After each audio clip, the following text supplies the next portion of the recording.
Essa trilogia é a prova definitiva que, mesmo que seja um filme infantil, você não precisa emburrecer ou descer o nível.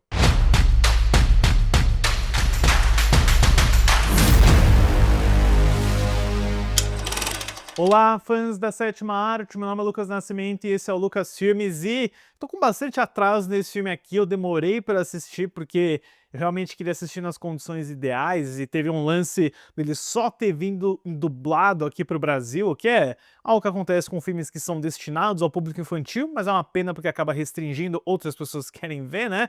Mas ele tá chegando agora no catálogo do Max, então eu posso falar sobre Paddington, Uma Aventura na Floresta, o novo filme dirigido pelo Douglas Wilson. Mas antes eu vou pedir para você curtir esse vídeo, se inscrever no canal e ativar o sininho para não perder notificação dos próximos vídeos.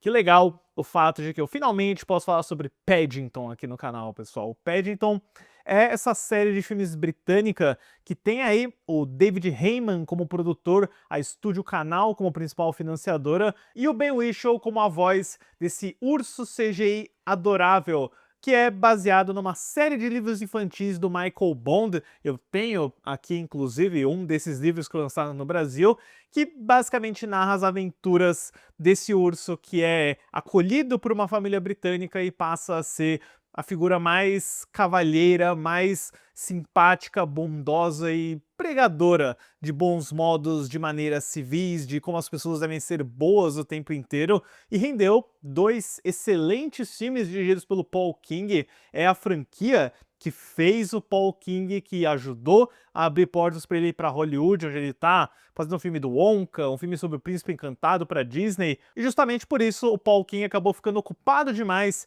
para dirigir esse terceiro filme, o Paddington, Uma Aventura na Floresta, que sai 7 anos depois do extremamente bem-sucedido segundo filme, que, assim, pessoal, é maravilhoso, vocês precisam assistir Paddington 2. O primeiro também é ótimo, mas o segundo é, tipo assim, uma obra-prima, é um filme muito bem feito, muito engraçado, muito bem executado também. Eu fiquei impressionado quando eu conheci esses dois filmes do Paddington na capacidade de entregar cinema de alto nível, mesmo que você esteja falando de uma obra infantil, de uma elevação da realidade que esses personagens vivem, porque é basicamente um desenho animado em live action, ainda assim você tem uma capacidade, uma carga emocional, de desenvolvimento de personagem, de exploração do que é uma família, do que é um senso de coletividade, que realmente assim me deixa impressionado. Tem que ver pra crer. O Paul King é um maestro dirigindo esses dois filmes,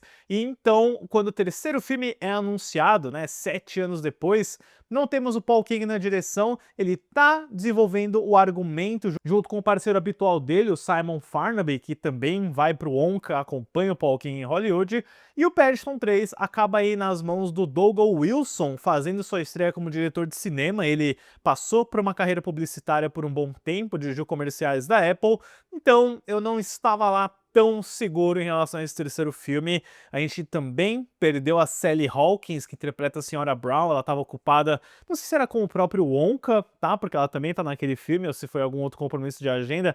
Talvez tenha sido o filme dos irmãos Philippou, né? O Bring Her Back. Ela é substituída pela muito capaz Emily Mortimer. E a equipe de roteiro também consiste de outro material do Paddington, a série de animação, que também teve voz do Ben Whishaw e que teve uma trupe de roteiristas que acabaram migrando para esse terceiro filme, quase como se fosse uma lição de casa onde você tem que fazer para chegar na escola ou na faculdade, enfim, uma promoção, por assim dizer. As filmagens do terceiro Paddington acontecem de julho até outubro de 2023 e ele teve a sorte de não ser afetado pela greve do SEG, já que a maioria do elenco aqui é britânico, estão trabalhando no Reino Unido, mas foi exatamente isso que acabou fazendo com que a Rachel Zegler estava nesse filme. Ela era a filha do personagem do Antônio Bandeiras na história. Ela saiu porque ela estava em solidariedade com a greve do SEG.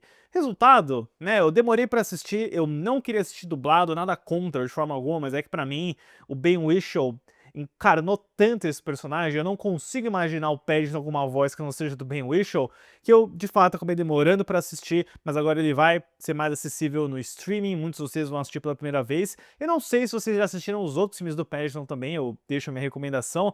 O terceiro, beleza, ele é certamente o mais fraco deles, eu senti muito a ausência do Paul King, aquela maestria, aquele cuidado que tinha nos dois primeiros, tá aqui no terceiro filme com toda certeza, mas não do mesmo jeito. Porém, o Paddington por si só é um personagem tão carismático, tão adorável, que independente do material ao redor dele, a visita vai ser bem digna. A história do filme segue o urso Paddington, que recebe uma carta alertando do comportamento suspeito de sua tia Lucy no Peru. Com a ajuda da família Brown, Paddington parte para desbravar as selvas do Peru e reencontrar sua tia desaparecida. Quando a gente olha de um ponto de vista de produção e premissa de história, você tem dois filmes onde o grande humor é ver como que o Paddington está inserido no meio onde ele é colocado, né? Um urso selvagem das selvas do Peru que acaba entrando para a sociedade britânica. Então o primeiro é muito sobre isso, o segundo expande isso ainda mais, colocando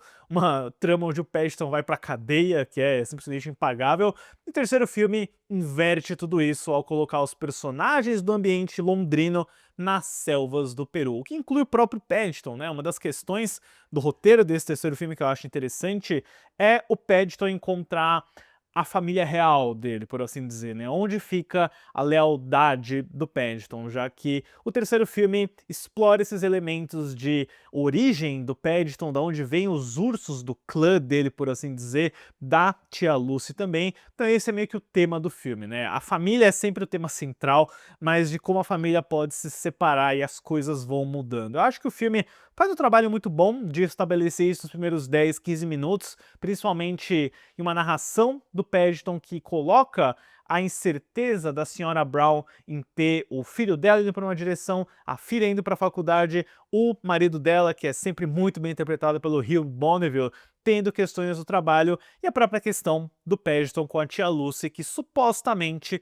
está desaparecida. Então, são muitos elementos, muitas coisas vão acontecendo, e de cara é divertidinho ver esse enfoque um pouco maior para o elenco humano na situação das selvas do Peru. Isso tira um pouco do Paddington, na minha opinião, porque o grande charme é ver como que ele usa o humor e o comportamento dele para tentar se adequar a uma sociedade de humanos, a uma sociedade de regras, e eu também acabo ficando um pouco decepcionado com a maneira com que o roteiro, que é assinado por 3 pessoas aqui, é uma equipe um pouco maior do que a dos anteriores, joga muitos elementos de uma vez. Você tem essa ideia de um lar para ursos aposentados que é operado por freiras, a principal delas vista pela Olivia Colman, que é uma presença sempre muito divertida de ver, ela até tenta dominar um número musical com uma energia de noviça rebelde que é engraçadinho, ao mesmo tempo que você tem o capitão de um barco, que é visto pelo Antônio Bandeiras, fazendo a variação de papel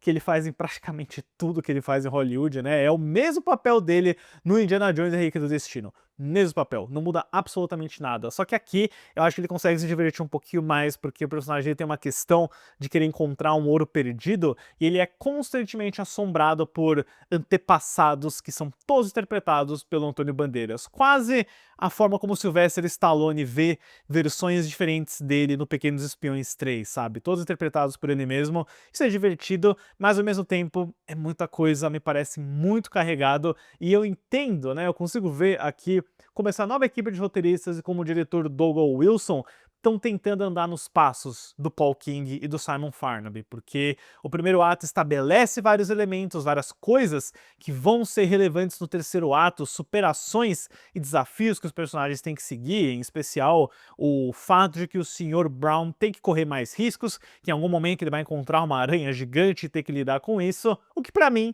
funciona em alguns casos, em outros nem tanto, né? Eu acho que funciona muito bem na metáfora do sofá que esse filme traz, que assim, é um golpe emocional que você não vê chegando e é bonito, é catártico. Os filmes de Paddington têm esses momentos onde você menos espera, você vai estar meio que prestes a derramar uma lágrima, meramente pela beleza, pela ingenuidade que esses filmes têm. Esses filmes não têm nenhum cinismo. Esse filme aqui, a franquia Paddington no geral, representa o ideal idílico de bondade que um ser humano pode alcançar, então é sempre muito bonitinho ver esses filmes aqui, com toda certeza. O outro elemento do terceiro Paddington que me deixa um pouquinho para trás, claro, é a ausência do Paul King, que é um cineasta visual plástico muito impressionante, e o Doug Wilson certamente está tentando correr atrás disso. De cara, eu fiquei impressionado no primeiro ato como ele usa o guache de tinta que a Senhora Brown faz para desenvolver alguns quadros, para passar uma sequência de passagem de tempo e lembranças da família,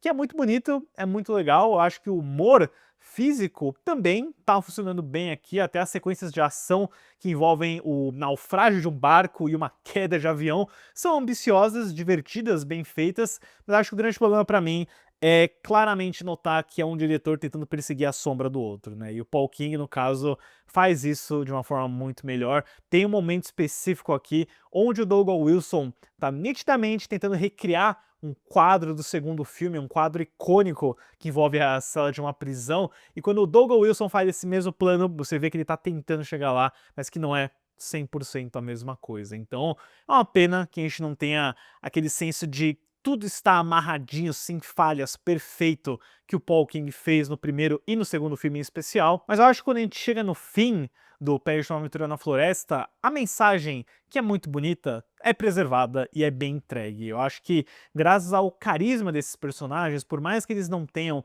a melhor lente, a melhor câmera, o melhor trabalho cinematográfico por conta do Doug Wilson, que é um iniciante, claro, eu acho que a integridade deles está ali. Eu acho que a catarse principal que o Paddington 3 traz, na forma como o Paddington define o que é a família para ele, é muito bonito. É emocionante, com toda certeza. E isso é um mérito do trabalho que eles vieram fazendo por mais de 10 anos com esse elenco, com esse universo, com esses personagens, com o trabalho de CGI fantástico para criar o Paddington e as expressões dele. O Paddington, para mim, nunca soa falso. Eu sinto que esse urso existe de verdade e é uma aliança muito boa do trabalho de criação estético, visual, do roteiro, claro, né? Eu acho que por mais que a história não seja perfeita, o personagem do Paddington é preservado, as decisões e escolhas dele são perfeitamente aceitáveis, e a performance vocal maravilhosa do Ben Whishaw. O Ben Whishaw ele pode tentar ir por vários caminhos, vários papéis diferentes,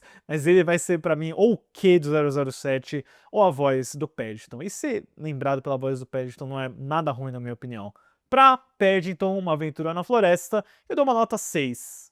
Por mais que esse terceiro filme fique abaixo dos dois anteriores, eu recomendo, vale a visita, vale a pena assistir os 3 filmes. Eu acho que os 3 filmes do Paddington, em especial o segundo, são um abraço quentinho, são uma rajada de luz e positividade que às vezes é muito necessário nos tempos um pouco incertos onde a gente vive atualmente, né? Com toda certeza, vale a pena dar uma olhada, e eu reforço o que eu falei no começo do vídeo: você não precisa descer um nível criativo só porque a sua história, só porque o seu filme é destinado ao público infantil. E essa é uma das grandes lições que o Paddington deixa aí, com toda certeza. Eu acho que um quarto filme está em desenvolvimento. Eu sempre quis ver uma história de como o Paddington poderia entrar na corrida para ser o primeiro-ministro da Inglaterra, seria muito divertido, né? Mas enfim, pessoal, deixe nos comentários depois o que vocês acharam do terceiro Paddington e seus pensamentos em geral sobre essa trilogia muito, muito bem feita. Certo, pessoal? Obrigado pela visita e até a próxima sessão.